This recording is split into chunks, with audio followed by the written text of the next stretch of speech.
नमस्कार। Journalist cafe के नए एपिसोड में फिर से आप लोगों का स्वागत है। और आज हम लोग बात करेंगे सबसे हॉट टॉपिक जो चल रहा है पूरे देश में, बवाल मचा हुआ है, वक्फ के ऊपर।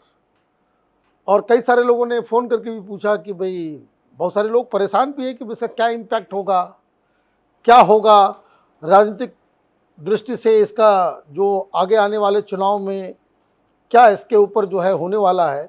तो इसी पर आज हम लोग चर्चा करते हैं। बिल्कुल, अभी सबसे महत्वपूर्ण टॉपिक है और लोगों की नज़र है इस पर कि ये विरोध प्रदर्शन हंगामा चल रहा है राजनीतिक तरीके से, क्या भारतीय जनता पार्टी दबाव में बिहार आएगी। में तो जेडीयू ने कह दिया कि भाई अभी 6 चुनाव है, मौलानाओं की जरूरत नहीं है। 6 चुनाव है, बिहार है, बंगाल है, असम है, सबसे पहले बिहार पौंडीचेरी है, तमिलनाडु है, केरल है। ये तो लिस्ट में एकदम सबसे, और जो इसका सबसे बड़ा इम्पैक्ट जो नज़र आएगा। लेकिन बड़ा सवाल जो ये है कि भाई ये लोग जो प्रोटेस्ट चल रहा है, इसका क्या इम्पैक्ट हो रहा है नॉर्मल हर राज्य में, पूरे देश भर में। अगर देखा जाए इम्पैक्ट की बात, तो ये तो बेहतर इम्पैक्ट है और अच्छा है। भारतीय जनता पार्टी के लिए अच्छी बात है कि ये लोग थोड़ा उछल कूद मचाएं, हंगामा करें, प्रोटेस्ट करें।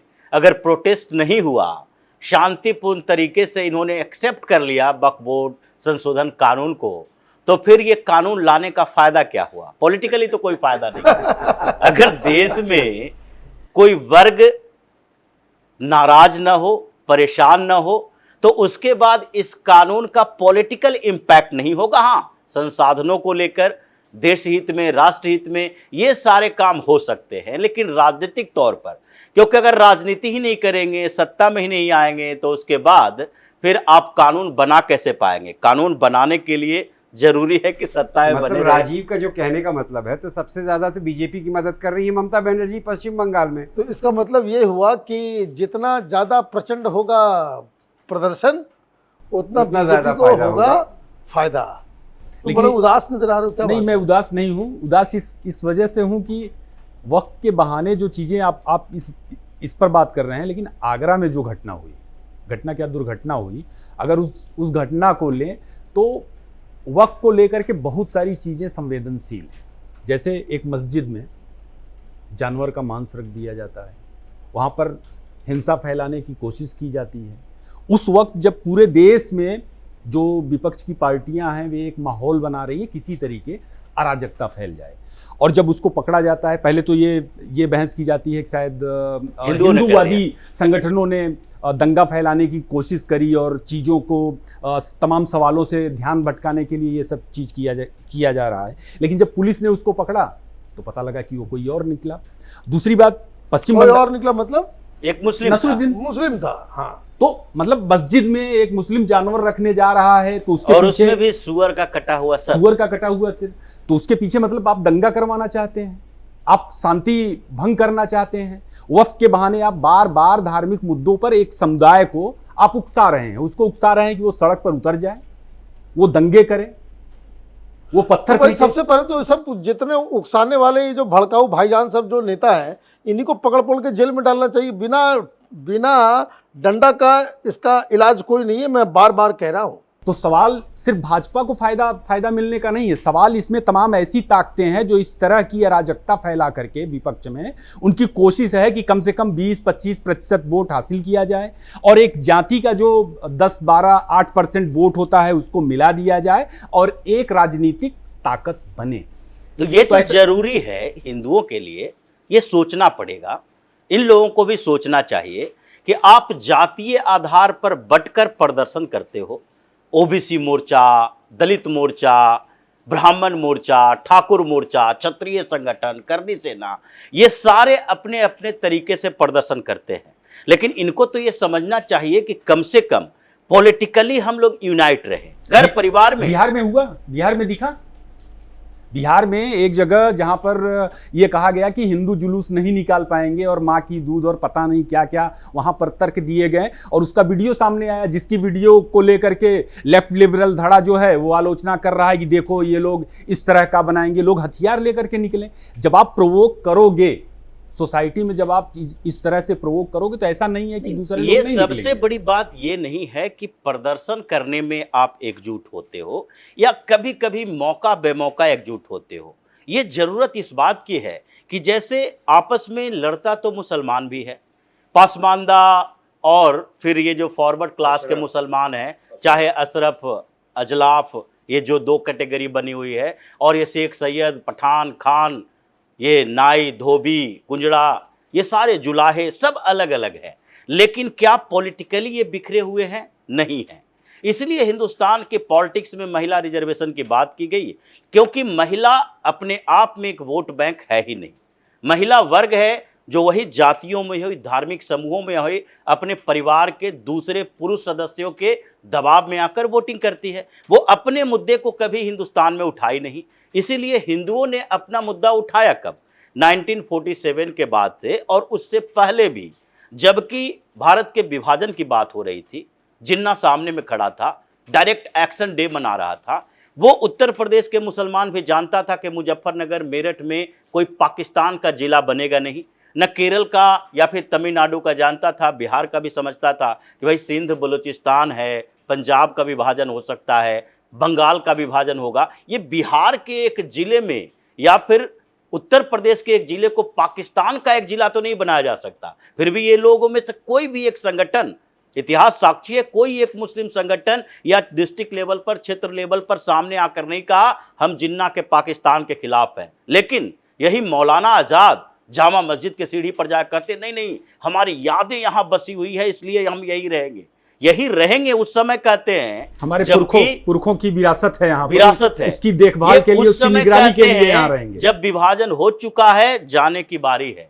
ये उस समय ये लोग नहीं कहते, जब विभाजन होने की संभावना है तो तुम लोग उठो, हमारे साथ आओ और विभाजन के विरोध में हंगामा करो। और मजेदार बात यह है कि जिन लोगों ने वोट किया मुस्लिम लीग को, विभाजन के फेवर में वोट किया, वो सब इधर ही रह गए। और जो लोग, जिन लोगों ने कहा कि हम हिंदुस्तान में रहेंगे, उसको काट करके आपने पाकिस्तान ले लिया। बोले ये अजब महापुरुष सब पैदा हुए देश के अंदर में। तो अभी जो चल रहा है बहुत महत्वपूर्ण है। अभी ये पॉलिटिकल इम्पैक्ट की बात ये जो है, इन लोगों ने एक मिसकैलकुलेट कर दिया। एक मिसकैलकुलेशन ये हो गया कि इन लोगों को लगा कि भाई जैसे किसान आंदोलन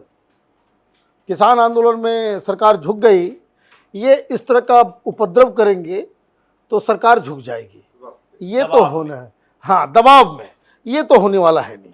अब दूसरी चीज़ क्या है कि ये सारे लोग जो कोर्ट में जा रहे हैं, भाई कोर्ट भी जाओगे, पार्लियामेंट में आप हार गए, अब सड़क पे भी जाओगे। अब दिक्कत क्या हो रही है, जो मुझे समझ में आ रहा है कि ये जो विपक्षी पार्टियां हैं, उनके हाथ से ये मसला बाहर चला गया है। ये कट्टर से निकल चुका है। कट्टरपंथियों ने अपने हाथ में सारा कुछ ले लिया है, कोई सुन नहीं रहा। ये भस्मासुर हो गए, ये ज्यादा अक्लमंदी के चक्कर में ये सब निपटे जाएंगे। और ये लोग जो भाग भाग के गए सुप्रीम कोर्ट, इन लोगों को इनका जो पॉलिटिकल नुकसान आगे होने वाला है, वो तो फिर ये सारे लोग देखेंगे कि भाई कि आपने कितनी बड़ी गलती कर दी वफ़ के समर्थन में आकर के, और ओपन जो है आपने जो है उसको ये किया है। तो पॉलिटिकल नुकसान की बात देखिए। अब सबसे बड़ी बात है, जैसे बंगाल के बारे में इन्होंने कहा, बंगाल में सबसे ज़्यादा होगा। अब पहले तो ये आपस में लड़के तय कर ले मुसलमान किसके साथ है, या तो अलायंस पार्टनर होगा। अगर अलायंस पार्टनर हैं तब तो एकजुट हो सकता है आपके पक्ष में। वहां सब अलग अलग लड़ेंगे, ममता बनर्जी कांग्रेस अलग अलग लड़ेंगे, कम्युनिस्ट पार्टी अलग लड़ेगी। अब अधीर बाबू के तो दूसरे ही सवाल हैं। अधीर बाबू तो ये सवाल करते हैं कि नदिया, मुर्शिदाबाद जहाँ पर दंगे हुए, उनका कहना है कि यहाँ मुस्लिम पॉपुलेशन इतनी ज़्यादा हो गई है कि अब बाकी जो राजनीति बचती है उसके लिए कोई जगह ही नहीं है। हाँ, वो तो है। आपने बसाया है। वो कांग्रेस के लीडर हैं, वो सार्वजनिक रूप से चिंता जताते हैं। मुर्शिदाबाद, मालदा में तो कांग्रेसियों ने बांग्लादेश से बुला बुला करके मुसलमानों को बसाया है।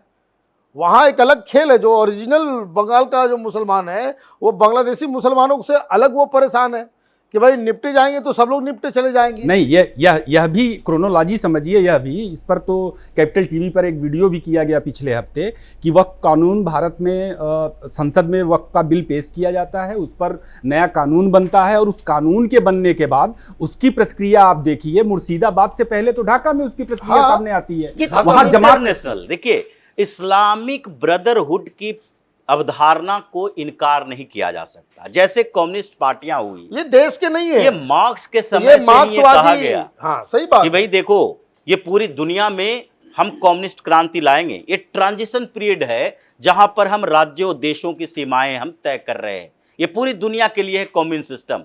ये ट्रांजिशन पीरियड में इन लोगों का भी है। ये देश नहीं मानते, ये मानते हैं धर्म। तो मजहब इनका ऊपर है, राष्ट्र की सीमाएं ट्रांजिशन पीरियड है, पूरी दुनिया का इस्लामीकरण होगा उसके बाद ये पता चलेगा। और ये भस्मासुर जो इन लोगों ने क्रिएट किया है ना, ये तमाम, ये अखिलेश यादव हो, तेजस्वी हो, ममता हो, केजरीवाल हो, राहुल गांधी हो, ये सब आप देखो कि जितना विकराल रूप लेगा, ये लोग हिंदू मोहल्ले में जाकर के वोट मांगने लायक नहीं बचेंगे। अच्छा मनीष जी, आपने जब शुरू किया था तो आपने कहा था कि चुनाव में क्या इम्पैक्ट पड़ेगा, ठीक है। तो सबसे पहले होने वाला बिहार चुनाव, और जेडीयू ने वक्फ का समर्थन किया है, तो आप इसको किस तरह से देखते हैं कि कितना फर्क पड़ने वाला है बिहार के चुनाव में? क्या जेडीयू का मतलब, जेडीयू थोड़ा तो ये रख करके चलती थी, वो मैं थ्योरी दे रहा हूँ, ये डायरेक्टली प्रोपोर्शनल है इनके उपद्रव से। वो बढ़ता जाएगा। वो जितना ये लोग हंगामा करेगा उतना पोलराइजेशन होगा। आप 18% मुसलमान के चक्कर में बाकी के, मैं आपको बताऊं, एक कल परसों मैंने स्टोरी की थी, एक कांग्रेस के वरिष्ठ लीडर से मेरी बात हुई, तो उन्होंने कहा कि भाई हम लोग तो जाकर के अपनी पार्टी को समझा रहे हैं, और ये बात हर जगह हो रही है कि वो सारे, मैंने 50 से ज़्यादा इस तरह की संख्या है माने विपक्षी पार्टियों में सांसदों की, कि जहां उनके इलाके में मुस्लिम पॉपुलेशन है नहीं, और आप जो है मुसलमानों के साथ खड़े हो जा रहे हो। हम वोट मांगने जाएंगे तो क्या बोलेंगे? सर, सोशल मीडिया पर जिन जिन नेताओं ने वोट किया है वक्फ के खिलाफ, सोशल मीडिया पर लोग कैंपेन चला रहे हैं कि ये कौम के गद्दार हैं, अपने धर्म के गद्दार हैं, इनका नाम चेहरा तो याद करो, और शेयर किया जा रहा है। और ये तो इन्हीं का कहना है ना भाई।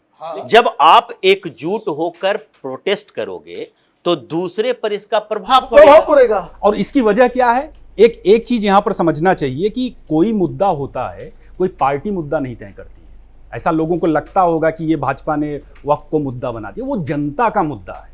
जनता के मुद्दे को भारतीय जनता पार्टी ने लिया। भारतीय जनता पार्टी की जब स्थापना हुई थी तो उसके एजेंडा में नहीं था राम मंदिर बनवाने के लिए। राम मंदिर जनता का मुद्दा था, जनता का मुद्दा था। आप अब पॉलिटिकल पार्टी उसको जनता ग्रैब कर लेती है। जनता किस तरह से सोचती है, जनता का उस पर रुझान कितना है, पार्टियां उसका गुणागणित करती हैं, फिर उस मुद्दे को पिक करती हैं। और ये कैलकुलेशन भाजपा लगातार करते जा रही है कि जमीन पर किस तरह की स्थितियां हैं, मुद्दे बना रही है, वोट में उसको भुना रही है, लगातार चुनाव जीत रही है। यही चीज कांग्रेस नहीं कर पाई, कांग्रेस भी कर रही है। कांग्रेस किसके लिए कर रही है? 18% के लिए। कांग्रेस पार्टी और उनके एजेंडा को और आगे बढ़ा रही है। भाई आपको वक्फ के ऊपर आप कहते कि भाई नैरेटिव तो 2 सेकंड में क्रिएट किया जा सकता है। भाई लालू यादव का वीडियो आ गया ना, यही लालू यादव जिसके बेटे जो है अभी मुसलमानों के साथ खड़े हैं, उन्होंने क्या कहा था? वीडियो आ गया जिसमें वो लालू यादव कह रहे हैं कि भाई कड़ा कानून चाहिए, ये हर जगह कब्जा कर लिया है वक्फ वाला। डाक बंगला पर तो चारों हकीकत है वही, तरफ हकीकत है वही। तो ये आप सच को जो है वो झूठ बता करके आप ये करेंगे तो बिहार में जो होगा, बिहार में नीतीश कुमार को कोई सही सजेशन दे दिया, ये मामला वक्फ के चक्कर में ये जो इंडी महागठबंधन है वो बहुत बुरी तरह से पिटेगी। बिल्कुल, ये मेरा अपना भ्रम है। ये नीतीश कुमार का भ्रम था, वो भ्रम दूर हुआ है। नीतीश कुमार ये भ्रम पाले हुए थे कि देखो भाई भारतीय जनता पार्टी के साथ हैं, फिर भी मुसलमान हमारे साथ हैं। पिछले लोकसभा चुनाव के समय देख लीजिए, वो भ्रम है। उनके ही कई नेताओं ने कहा भाई हम मुस्लिम और यादव को काम नहीं करेंगे। क्यों नहीं करेंगे? क्योंकि ये लोग वोट नहीं देते। अब पर्सनल काम नहीं करेंगे, सार्वजनिक काम होगा। मतलब कुल मिला के नीतीश कुमार को भी समझ में आ गया कि भाई बिहार में मुस्लिम जो वोट जो है, मतलब उसका अब भौकाल समझ खत्म हो में चुका आया है कि हम जाएंगे कहाँ। भारतीय जनता पार्टी के साथ हैं तो हमें मुस्लिम सपोर्ट नहीं करेगा। इक्का दुक्का जो सपोर्ट करेगा वो हमारे मुस्लिम लीडर के कारण लोकल फैक्टर होता है। आप कितना भी कुछ मुद्दा उठा लें, अगर एक मुस्लिम कैंडिडेट है तो 2-4 हजार वोट अपने आसपास ले आएगा। मैं बता रहा हूँ कंफ्यूजन। सबसे क्लासिक एग्जाम्पल इसमें तो बनारस की कहानी है। घर दे दिया, मकान दे दिया, सब कुछ दे दिया, वोट मिला 0। और प्रधानमंत्री मोदी जैसा कैंडिडेट, उसमें मजेदार चीज यह है कि भारतीय जनता पार्टी के जितने पदाधिकारी थे उस वार्ड में उतना भी वोट नहीं मिला। वो भी वोट नहीं मिला। इसलिए तो अल्पसंख्यक मोर्चा को खत्म करने की बात हुई। हाँ, कि क्यों ये- रखे हो, ये- क्यों पाल के रखे लेकिन हो ये भाई? तो तय है कि भाई कि मुस्लिम वोट बीजेपी के हाथ में देखिए, नहीं आने वाले हैं इसका आज या जो कभी भी नहीं। इलेक्शन इम्पैक्ट है, इलेक्शन का इम्पैक्ट, जैसे अब बिहार पर हम लोगों ने चर्चा की, पश्चिम बंगाल में तो चल रहा है। पश्चिम बंगाल में प्रदर्शन ये ज्यादा करेंगे, आप एकजुट हो गए तो दूसरे को एकजुट होने का मौका मिलेगा। पश्चिम बंगाल में सर कल 2-3 वीडियो आए हैं और प्रोटेस्ट तो वहाँ आज हो रहा है, आज दंगे जैसी स्थितियां हैं। वहाँ लगातार सड़कों पर जुमे के बाद या इस तरह से कोई धार्मिक जुटान, मजहबी जुटान उनका होता है, कारों को तोड़ रहे हैं, लड़के परिवार लोग लेकर के जो साधारण जा रहे हैं उनको निशाना बना रहे हैं। कानून नाम की कोई चीज़ नहीं है। उत्तर प्रदेश में भी तो मुस्लिम आबादी नहीं है। ये प्रोटेस्ट चल रहा है, मुर्शिदाबाद, दुर्गापुर, हर जगह प्रोटेस्ट कर रहे हो। आप यहाँ करके दिखाओ। और फिर लखनऊ और में सबसे करके बड़ी दिखाओ बात भाई। कि जब ममता बनर्जी वहां की मुख्यमंत्री हैं वही इस तरह की बातें करती हैं कि मुझे गोली मार दो तब भी मैं नहीं लागू होने दूंगी। नहीं, वो आप समझो कि जो मुस्लिम पर्सनल लॉ बोर्ड का जो प्रोटेस्ट हो रहा है, उस प्रोटेस्ट में ममता बनर्जी के मंत्री, हाँ, उसके पार्टी के leaders, लोग शामिल वो आगे जाकर आगे के झंडा वो लेके और चल रहे हैं भड़का भाई। रहे हैं। तो इसका मतलब ये हुआ कि बंगाल के अंदर में हिंदू पोलराइजेशन, देखिए पिछली बार पूरी तरीके से नहीं हुआ। अमित शाह ने कहा ना कि हम सरकार बनाने जा रहे क्या हैं। कि वो रोने धोने लग गई ममता बनर्जी, पैर टूट गया। और दूसरा उसके बाद करने लगी कि हम ब्राह्मण हैं, या देवी सर्वभूतेषु करना स्टार्ट कर दी। वो चंडी पाठ और दुर्गा पाठ कर करके लोगों को बेवकूफ़ बनाया। लेकिन अगर ये कांड चल रहा है, अगर ये सारी चीजें हो गई, लोग देख रहे हैं, तो लोग देख रहे हैं, तो फिर ये चंडी पाठ जो है वो काम नहीं आएगा। तो वो मैंने- सबसे राजीव की बात सबसे सही है कि भाई अगर वो एकत्र हो रहे हैं, वो एक साथ हो रहे हैं, तो इनका इधर वाले जो हैं उस वो भी राज्य- एकत्र होंगे। फिर उस राज्य में देख रहे हैं जो बांग्लादेश के पड़ोस में है, और बांग्लादेश में उन्होंने इससे भी विभत्स चीजें देखी। और किसकी? बंगाली हिंदू, बंगाली अभी हिंदुओं की। बंगाली हिंदू हैं। और पश्चिम बंगाल में भी देख रहे हैं, वहां तो लगातार उबाल है। और इन्हीं चीजों को लेकर के वैसे मैं बता दूं, मुर्शिदाबाद और ढाका में कोई ज्यादा कोई अंतर नहीं। मैं तो बार बार ओपनली कहता हूं कि जो मुर्शिदाबाद हो, दिनाजपुर हो, मालदा हो, जो हार्ड को जहां 70-80%, 90% जिन इलाकों में मुसलमान हैं, वहां पुलिस जाकर के देखे ना भाई, वो क्या बता रहा है टीवी में रिपोर्टर्स, कि वो जो पुलिस की गाड़ियां जला रहे थे, वो पुलिस वाले सरपट भागे जान लेकर के। बस बंगाल की पुलिस ने लाठी चार्ज कर सकी, ना गोली चला सकी, उनके गाड़ी को, उनके लोगों को मार मार के दौड़ा दौड़ा करके भगा दिया। और ये जो बिहार है- और पश्चिम बंगाल में तो परेशानी है इन लोगों के लिए, और वो दिख रहा है। लेकिन इससे कम बड़ी परेशानी तमिलनाडु और केरल में नहीं है। ये तमिलनाडु की राजनीति भी बदल रही है। और अमित शाह ने जिस तरीके से वहाँ का दौरा किया, एक दिन में कितने काम एक दिन में करके आए। इस गुरुमूर्ति से मिले, संघ को एक्टिवेट किए। नहीं भाई, संघ का ऑर्गेनाइजेशन अब AIADMK के साथ मिलकर काम करे, अकेले अकेले सब काम ना करो। उसके बाद AIADMK के साथ गठबंधन, भारतीय जनता पार्टी के प्रदेश अध्यक्ष बदल दिए गए, पूरे संगठन को एक्टिवेट कर दिया गया और लाया गया वक्फ बोर्ड का मुद्दा, जिसमें स्टडी केस जो है, केस स्टडी तिरुचिरापल्ली का एक गांव, 6 गांव हैं, एक गांव और एक जो मंदिर कि 1500 900 साल एकड़ पुराना। जमीन, 1500 साल पुराना, ये चंद्रशेखर स्वामी का मंदिर, और उस मंदिर को आप कह रहे हो वक्फ की जमीन है, 1500 साल पुराना। जब अब ये मैंने केस इस्लाम का भी स्टडी- जन्म नहीं हुआ था। एक केस स्टडी लाने का मतलब ही यही है कि उसको इस मुद्दे के केंद्र में रखो। किरेन रिजिजू ने भी चर्चा की। अब नजर भारतीय जनता पार्टी के स्टालिन को खत्म करने पर है, और एक द्रविड़ पार्टी, तो द्रविड़ पार्टी चाहिए जो अलायंस में हो।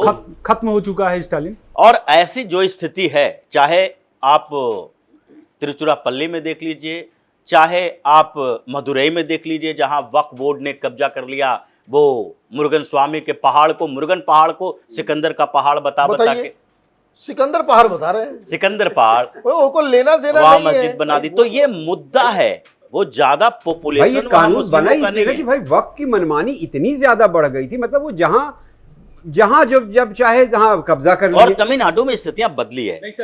सीधा सा एक सवाल है कि देश कानून से चलेगा, कानून संविधान बनाएगा, संविधान से चलेगा। नहीं, वो आइडिया ऑफ इंडिया से चलेगा। वो इनका जो अपना आइडिया ऑफ इंडिया है वो वही धूर्तता से चलेगा। अब वो जमाना गया कि आपने बैठ करके तय कर लिया और आपने जो कह दिया वही सारी चीजें हैं। ओपिनियन लीडर्स वाला, ओपिनियन मेकर्स वाला जमाना गया।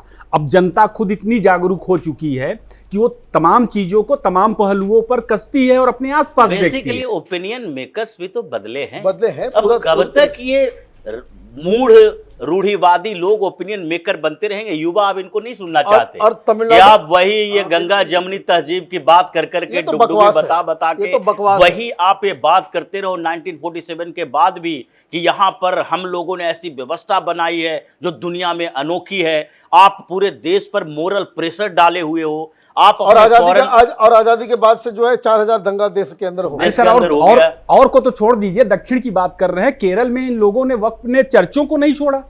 हाँ, अब केरल के अंदर जो है जो पॉलिटिकल इम्पैक्ट, वहां भी चुनाव होने वाले हैं। एक तो वहां पे आपस में ही ये लोग पता नहीं कैसे कैसे माने एडजस्ट करेंगे।